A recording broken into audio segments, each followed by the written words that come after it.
Bendiciones muy amados, esperamos estén muy bien. Oramos con todo nuestro corazón para pedirle al Padre que pueda estar trayendo paz, sabiduría, guianza, dirección y que pueda estar afinando nuestros corazones para este tiempo tan diferente y tan maravilloso que estamos viviendo. Que sea Dios ajustando nuestros corazones y cambiando todo lo que tenga que cambiar. Permítanme decirles rapidito que les extrañamos mucho, que estamos súper emocionados del primer día cuando podamos volver a reunirnos y adorar al Señor juntos. Emocionados también por verles, a muchos de ustedes, abrazarles, poder sonreír juntos y poder estar, compartir, salir, qué sé yo, tantas cosas que normalmente hacemos.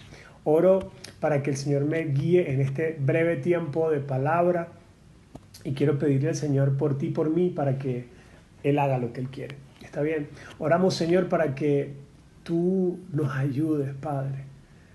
Más allá de hablarle a la cámara, Señor, yo sé que este video lo van a ver personas, hijos tuyos, amados tuyos. Y te pido, Señor, que a cada uno de ellos, allí en su casa, en este momento en línea y también a los que lo ven después, puedas hablarles al corazón.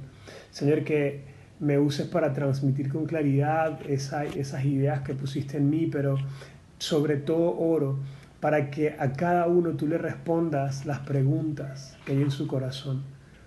Señor, oro para que seas tú, Espíritu Santo, abriendo tus ojos a la Escritura, los ojos del entendimiento, y para que cada uno de nosotros pueda acercarse a tu corazón, que podamos comprender lo que tú quieres, Señor, y que podamos vivir en la plenitud a la que nos llamaste a vivir. Señor, bendigo mis hermanos, Padre. Te pido por ellos y te pido por mí. En el nombre de Jesús. Amén y amén. Muy bien, básicamente quiero compartirte una enseñanza que en base a las ideas que voy a hilar, la llamé Los tres cochinitos, los griegos y Jesús. Yo soy un apasionado por las ilustraciones, a mí me fascinan las ilustraciones, me encantan de forma positiva.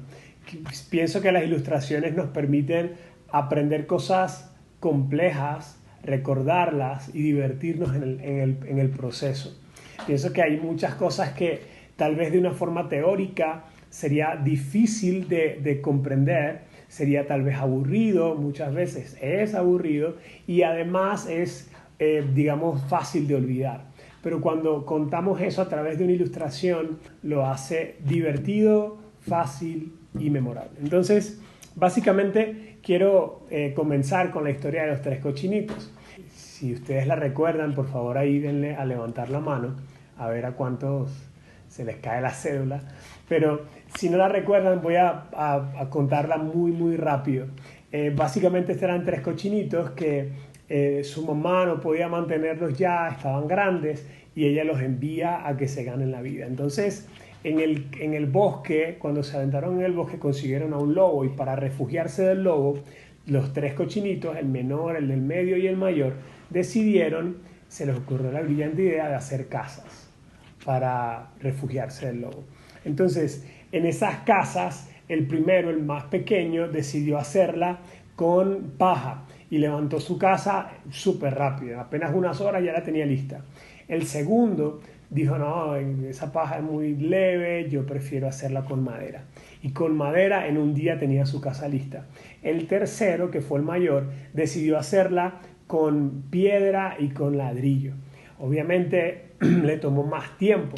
Al cabo de una semana él todavía estaba terminando su casa y los otros dos cochinitos se burlaban de él porque decían, ah, mira, nosotros tenemos tiempo para jugar y ya nuestra casa está lista y tal y qué sé yo. También cuentan que él les advertía, ¿no?, del posible peligro que podían tener los materiales con los que escogieron construir su casa.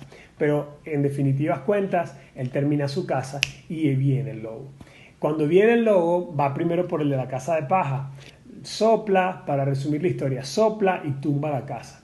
el cochinito apenas y se escapa y llega a la casa de su hermano, el que tenía la casa de madera.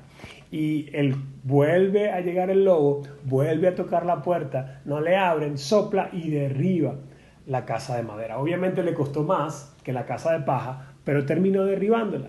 Y los cochinitos volvieron a escapar y llegaron a la casa del hermano mayor. Y en la casa del hermano mayor pasa más o menos lo mismo. El lobo toca, no le abren, sopla, pero esta vez no la puede derribar. Y lo voy a dejar hasta ahí. Básicamente no puede derribar la casa y los lobos se salvan. Los lobos. Y los cochinitos se salvan. Entonces esa historia nos enseña que necesitamos trabajar duro, que necesitamos tomar buenas decisiones y que no siempre el camino fácil y rápido es el más conveniente. Dejemos esa idea hasta ahí para no entrar mucho en detalle y vamos a ir a una historia que está en la Biblia, que cuando la leo me hace recordar mucho a la historia de los tres cochinitos. De hecho, la primera vez que lo leí la recordé. Mateo 7, verso 24 al 29. Dice así: todo el que escucha mi enseñanza y la sigue es sabio, como la persona que construye su casa sobre una roca sólida. Aunque llueva a cántaros y suban las aguas de la inundación y los vientos golpeen contra esa casa, no se vendrá abajo, porque está construida sobre un lecho de roca.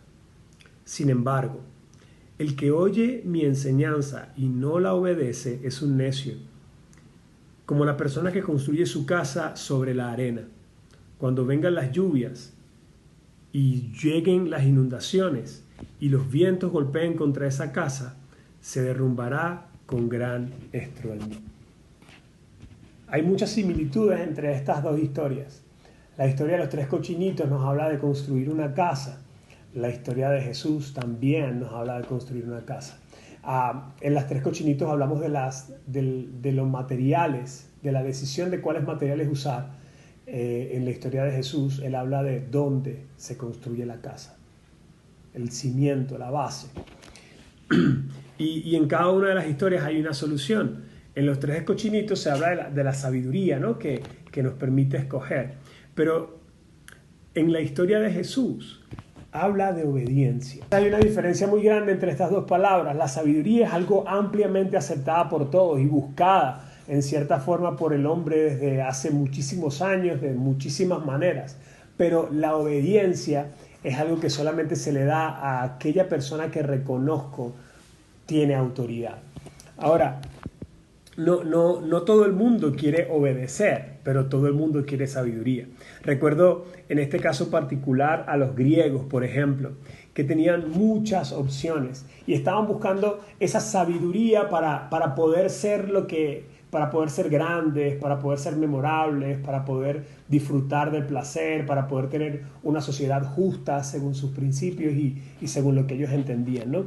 Pero me da risa porque los griegos son aún admirados por muchos, admirados. De hecho, yo mismo admiro a los griegos y hay algo particular que en esto de la eclesía que estamos comprendiendo en este tiempo, Jesús escogió una palabra griega para decir: sobre esta roca edificaré mi eclesía. No escogió una palabra, digamos, hebrea, no escogió una palabra, digamos, que tuviese que ver con el contexto religioso, sino que escogió una palabra literalmente griega. Y eso, amados, es, creo yo, una de las mayores glorias de los griegos. Sin embargo, me llama la atención porque aún la gente de la actualidad se parece mucho a los griegos. Anda buscando esa sabiduría que me ayude a conquistar, a alcanzar mis objetivos.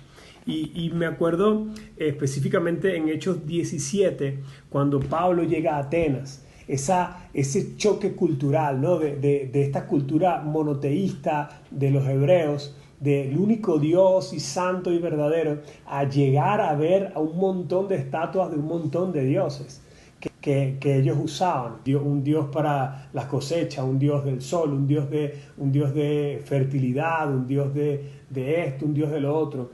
y el hombre ha buscado esa sabiduría como para obtener lo que el hombre quiere. Es algo donde el hombre es el centro y él mismo se ha buscado sus dioses, como igual que pasó en Éxodo, cuando Moisés se tardó y los hombres decidieron hacerse para sí mismos un becerro de oro al cual adorar y decir, ¡hey, este me sacó de Egipto! Volviendo al punto en este tiempo. Cuando Pablo llega a Atenas, Pablo ve un montón de dioses y dice que le da indignación en su espíritu, pero luego cuando habla con ellos, magistralmente usa esto como una forma de llegar a sus corazones y hablarles. Dice que Pablo estuvo conversando con ellos y era como raro lo que Pablo enseñaba para los griegos, ¿no? Específicamente la palabra nos enseña que Pablo estuvo hablando con filósofos epicureos y con los estoicos. Estuve investigando un poquito y dice que el estoicismo se denomina a la doctrina filosófica que practica el dominio de las pasiones que perturban la vida, valiéndose de la virtud y la razón. Como tal, su objetivo era alcanzar la felicidad y la sabiduría, prescindiendo de las comodidades y los bienes materiales y la fortuna. Entonces ellos buscaban básicamente el dominio de las pasiones y alcanzar la felicidad y la sabiduría, sacando todo lo que no tenían. Ellos anhelaban esa sabiduría. Y los Epicúreos fue uno de los más grandes filósofos de la época griega. Fue fundador de una corriente filosófica que lleva su nombre, el epicureísmo, y cuya característica principal fue la identificación de la felicidad con el placer. Para él, feliz era tener placer. La búsqueda de la felicidad de esta película famosa de Will Smith para ellos era buscar placer. Y muchos de nosotros sabemos que el placer no necesariamente trae felicidad, o por lo menos trae una muy, muy momentánea. Ahora, dice que la Biblia enseña que estos filósofos discutieron con Pablo algunas cosas, pero allí Lucas, que es el escritor de Hechos, narra que ellos estaban fascinados por cualquier nueva idea. De hecho, dice que pasaban mucho tiempo analizando nuevas ideas, porque para ellos había una necesidad de sabiduría. Y ahí Grecia es la cuna de muchos filósofos.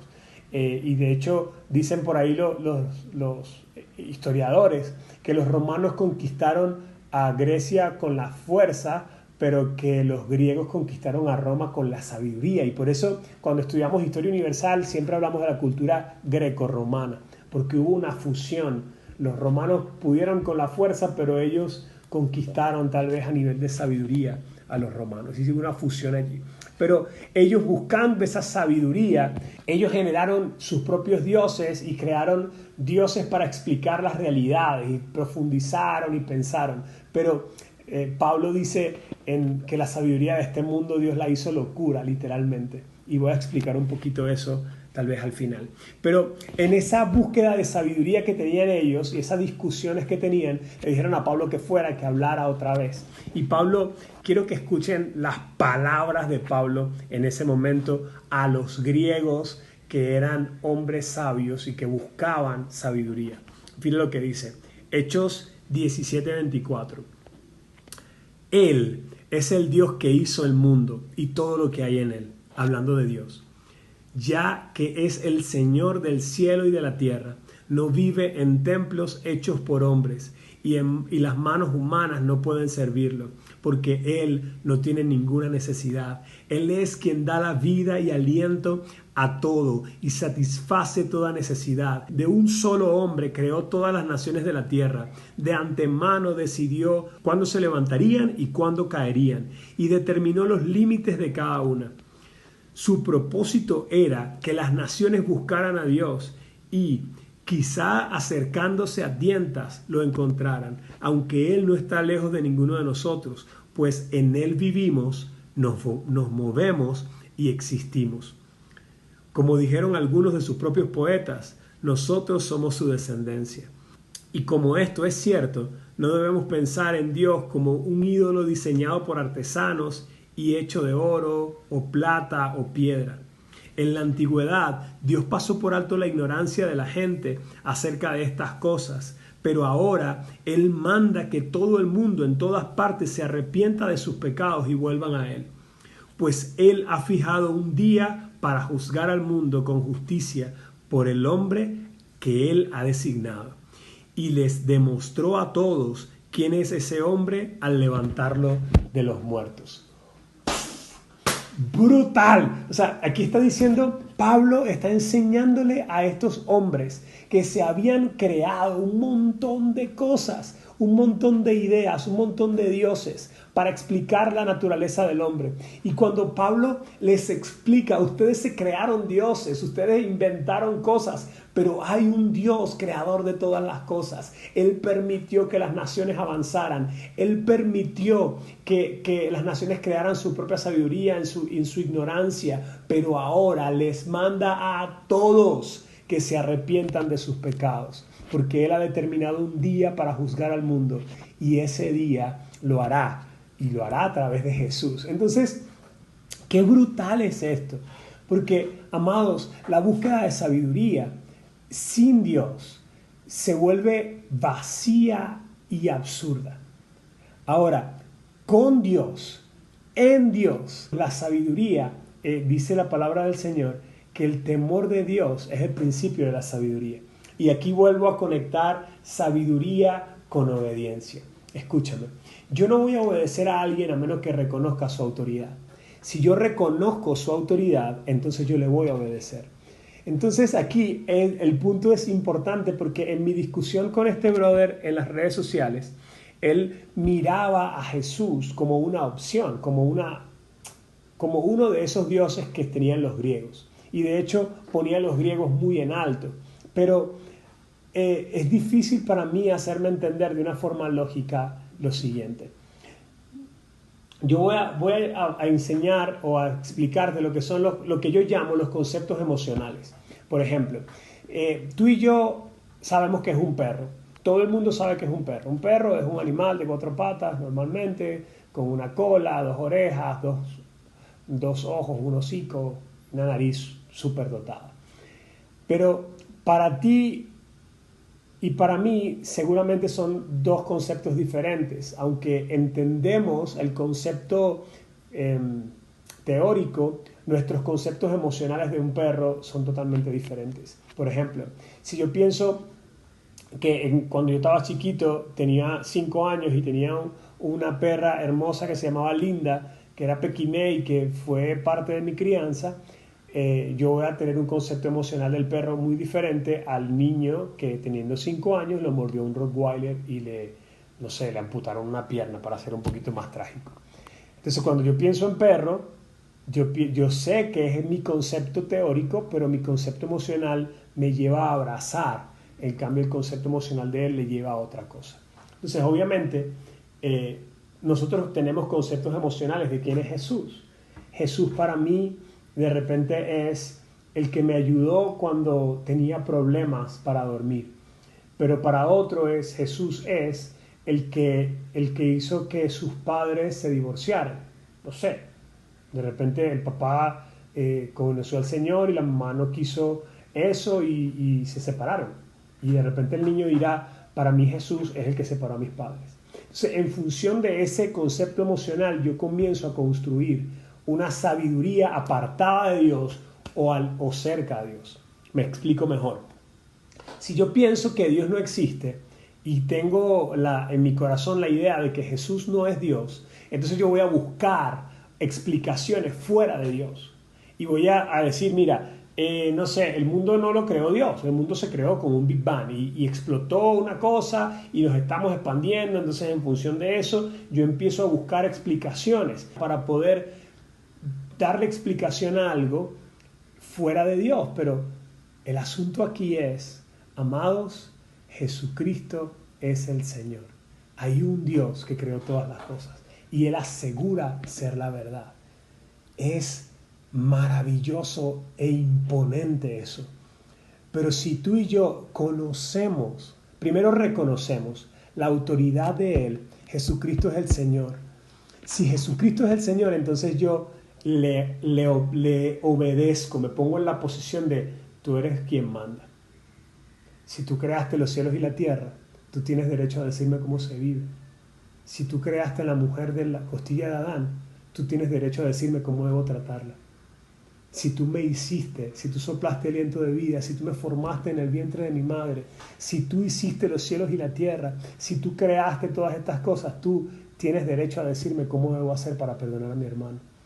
Tú tienes derecho a exigirme que perdone a mis hermanos para perdonarme a mí. Tú tienes derecho, si tú realmente eres quien dice ser Jesús, tú tienes derecho a exigirme que ponga la otra mejilla. Entonces se vuelve mucho más sencillo cuando comprendemos quién es Él. Y por eso la sabiduría que viene de lo alto, que viene de Dios, en Proverbios dice que el temor de Dios es el principio de la sabiduría. Reconocer quién es. Si yo reconozco quién es Él, entonces yo bajo mi cabeza y digo, Señor, hágase tu voluntad. Si yo reconozco quién es, cuando esté a solas, voy a tratar de hacer lo bueno, porque sé que Él me mira, sé que Él es omnipotente. Entonces, el principio de la sabiduría es el temor de Jehová, es reconocer que Él es Dios. Por eso cuando Él dice aquí, amados, vuelvo a la obediencia, la solución para que en medio de la tempestad tu casa no caiga, es obedecer mis mandamientos. Y mira lo que dice el verso 28 de Mateo 7. Cuando Jesús terminó de decir estas cosas, las multitudes se quedaron asombradas de su enseñanza, porque lo hacía con verdadera autoridad, algo completamente diferente a lo que hacían los maestros de la ley religiosa. Entonces, aquí, ¡boom!, entramos en materia ya para ir a la conclusión. Jesús es el Señor. Y esta realidad lo cambia todo. Esta realidad hace que Él tenga absoluta moral para pedirme que yo haga las cosas que son difíciles de hacer. En ese sermón del monte es que Él dice que pongas la otra mejilla. En ese sermón del monte Él habla de perdonar a tu hermano. En ese sermón del monte Él dice, ama a tu enemigo. ¿Y quién es este tipo que me viene a mí a decir cosas que yo no puedo hacer? El Señor de todo. El creador de todas las cosas. Tú amas a tu esposa, Él la creó. Tú amas a tus hijos, Él los creó. ¿Te gusta la playa? Él la diseñó. ¿Te asombran las estrellas? Él las conoce por nombre. Por Él y para Él fueron hechas todas las cosas. Él es el camino, la verdad y la vida. Él es mucho, mucho, mucho, mucho más que un simple hombre, un profeta o un ser de luz, o una opción de sabiduría más. Si tú piensas que Él es una opción de sabiduría más, entonces así lo vas a tratar. Y cuando las cosas no te salgan bien, vas a buscarte otra fuente de sabiduría. Vas a ser como los griegos que tal vez le rinden culto a un Dios y cuando no salen las cosas como quieren, entonces van y buscan a otro. Pero si tú comprendes, te es revelado que Él es el creador de todas las cosas, entonces vas a hacer caso cuando Él hable. Entonces vas a tener disposición para entender. Y lo mejor de todo, el Espíritu Santo va a acudir a tu ayuda cuando lo necesites. ¿Sabes que también es brutal? Que si tú reconoces quién es Él, entonces no le vas a tener miedo a nada, porque Él está por encima de toda maldad, por encima de toda tempestad, porque Él ha prometido cuidar a los que aman y ha prometido que todas las cosas les van a ayudar a bien. Y no estamos huyéndole al sufrimiento, las estamos sufriendo con ustedes. Estamos en casa, encerrados, con 3 niñas, con una esposa embarazada. Estamos aquí dándole. Estamos aquí con una deuda en la tarjeta. Estamos aquí con planes de finanzas que fueron tumbados por la pandemia. Estamos aquí haciendo de tripas corazón, pero confiados en nuestro maravilloso Dios, que hará que todas las cosas nos ayuden a bien, aún en medio del sufrimiento. No le huimos a Él, no le huimos al sufrimiento, pero confiamos que nuestro Dios está por encima de eso. Ahora, fíjense todo esto, amados. Cuando Pablo les habla de la verdad a los filósofos griegos, nos enseña con mucha claridad que la solución no está en la sabiduría humana, que busca entender la creación en función de alejarse de un Dios al que no quieren obedecer. Está en la obediencia al Dios que hizo todo. Tu casa sobre la roca implica que ames a tu esposa como a ti mismo. Implica que hagas las cosas conforme a la voluntad de Dios. Que no busques necesariamente el placer, sino que busques su gloria. Que hagas las cosas para agradarle. Que aun cuando nadie te esté viendo, aunque tal vez firmar ese contrato te pueda traer beneficio a ti y a tu familia a nivel de placer y de seguridad, tú sepas que tienes a un Dios al que le vas a dar cuenta y que no lo vas a hacer por agradarle a Él. Amados, si entendemos quién es Él, vamos a reaccionar de la forma correcta, obedeciéndole, honrándole y amándole. En un mundo que busca la sabiduría y que premia la independencia, en un mundo que está abarrotado de líderes inmorales que caen y pierden, de derecha, de izquierda, de religiosos, de educativos, de todo tipo, aún familiares, en un mundo que la palabra obediencia incluso podría ser ofensiva, Jesús dice: si me obedeces, construir tu casa sobre la roca. Él dice: si obedeces mis mandamientos, permaneces en mí y yo permanezco en ti. Él dice: si obedeces, estás demostrándome que me amas. Entonces, para los que buscan sabiduría lejos de Dios, esto es una ofensa. Pero para los que conocemos al Dios vivo, para los que sabemos que Él es, quien dice ser, esto es una consecuencia lógica de reconocer su posición y la nuestra. Él es el Dios altísimo. Él es maravilloso. Él es el dador de la vida. Él preexiste y existe sobre todas las cosas. Él es nuestro amado. Él es. Y como Él es, me corresponde obedecer y me corresponde entender. Aun cuando me cueste. Hey, pero ¿y cómo hago para perdonar a mi hermano? ¿Cómo hago para amar a mi enemigo? Pídele ayuda. No nos dejó solos. Y ya para ir concluyendo, en un mundo que premia la independencia, en un mundo donde los liderazgos han caído en muchos sentidos, en un mundo en el que todo el mundo quiere hacer lo que quiere, el Señor dice: obedéceme. Y no hay forma de obedecerle a menos que reconozcas quién es. Necesitamos reconciliar nuestro concepto de Jesús con el verdadero Jesús. Necesitamos conocer, reconocer su autoridad, pero también ir más profundo y conocer su persona. Y amados, escúchenme, puedo ser cristiano, puedo estar yendo a una iglesia, puedo tener años en el Evangelio, puedo ser un ministro y no necesariamente estar reconciliado con Dios. No necesariamente estar reconociendo su autoridad en todo.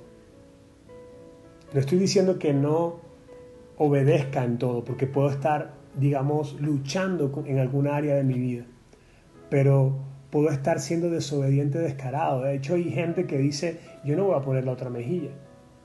De hecho, hay gente que dice: yo no voy a amar a mi enemigo. Yo no voy a orar por el presidente en muchos países. Yo no voy a hacer esto porque todavía no han reconocido la autoridad del Dios al que servimos. ¿Por qué me dices Señor, Señor si no haces lo que te digo? Entonces quiero preguntarte, ¿quién es Jesús para ti? Porque esa pregunta determina todo. Si Jesús para ti es una opción más, entonces cuando te dejes de funcionar vas a buscar a otro. Si Jesús para ti es una buena persona, un buen maestro, entonces hay cosas que tú vas a escoger obedecer y cosas que no. Bueno, sí, voy a amar a mi esposa porque, bueno, la voy a amar, pero eso de perdonar 70 veces 7, eso no va conmigo. Entonces tú puedes escoger si Jesús para ti no es el Señor. Pero si Jesús para ti es el Señor, amado, tú vas a buscar con todo tu ser obedecer todas las cosas que Él pide. Y cuando no puedes, porque tu humanidad no te dan las fuerzas, recuerda que no te dejó solo, que Él dijo que estaría contigo todos los días y además envió a su Espíritu Santo para apoyarte cuando tus fuerzas te falten. Y dice que su poder se perfecciona en tu debilidad, pero tú tienes que reconocer que es Señor y tener una disposición de corazón de obedecer, aun cuando no puedas. ¿Quién es Jesús para ti? No me lo respondas románticamente. Te quiero preguntar, que tus acciones me respondan. ¿Quién es Jesús para ti? Reconocer quién es Él es el primer paso que nos lleva a la sabiduría. El temor de Dios es el principio de la sabiduría. Reconocer su autoridad es el principio de la sabiduría verdadera que desciende de lo alto y que se muestra con buenas acciones. Entonces, amados, oro con todo mi corazón para que puedas construir tu casa sobre la roca y que aun cuando venga el COVID y cuando soplen otras cosas, vientos, huracanados, tempestades, dificultades económicas, cuando cabes y veas que estás sobre la roca, no tienes nada de qué temer, porque el Dios al que sirves te sustenta, te bendice, te sostiene, te provee y te ayuda. De hecho, en esos tiempos es cuando más vas a brillar, es cuando vas a salir adelante, es cuando vas a salir al paso y vas a ayudar a otros, es cuando Dios te va a infundir aliento para bendecir a otros. No es momento cuando viene la lluvia y la inundación que no llegan a donde está tu roca. Ese es el momento para ayudar a otros. Amados, permíteme orar por ti. Padre, en el nombre de Jesús, quiero pedirte por cada una de las personas que me miran. Quiero pedirte con todo mi corazón que ellos puedan reconocerte como Dios, que puedan, por revelación del Espíritu Santo, entender quién eres, que no eres una opción más, que no eres un Dios creado por los hombres, sino que eres quien dices que eres. Tú eres el Dios que hizo al mundo y todo lo que hay en él. Tú eres el Señor del cielo y de la tierra, que no vive en templos hechos por hombres y que las manos humanas no pueden servir. Tú no tienes ninguna necesidad. Tú eres quien da la vida y el aliento y satisface toda necesidad en el cielo y en la tierra. Tú eres el que creó las naciones de un solo hombre. Tú eres quien determinó los destinos de todas las naciones. Tú eres quien escribió un propósito para todas ellas y quien busca que nosotros le busquemos. Tú eres quien nos sostiene. Tú eres nuestro Padre. Tú eres, Señor, maravilloso. Tú eres Dios. Por eso nos humillamos delante de ti, Señor, y te pedimos en el nombre de Jesús que nos hables, nos fortalezcas y nos guíes a una relación verdadera, genuina y poderosa contigo. En el nombre de Jesús. Amén y amén. ¡Wow! Muy bien, amados. Para concluir con la asignación de esta semana, vamos a llegar a nuestra habitación secreta con Dios y le vamos a pedir al Señor que nos muestre qué cosas nos están impidiendo tener una relación más fluida, más personal, más profunda con Él. Y lo vamos a anotar. Esta semana vamos a hablar de eso. Vamos a ir específicamente en contra de cada una de esas cosas que nos está apartando de Dios para que nuestra relación con Él sea mucho más profunda y mucho más fluida. Que el Señor te bendiga, que el Señor te guarde, que el Señor te revele a profundidad todo lo que hemos hablado, que puedas caminar a la altura del llamado que Dios te ha hecho y que el Señor ponga en ti esa paz que sobrepasa todo entendimiento. Que Dios te bendiga, muy amado. Un fuerte abrazo. Paz.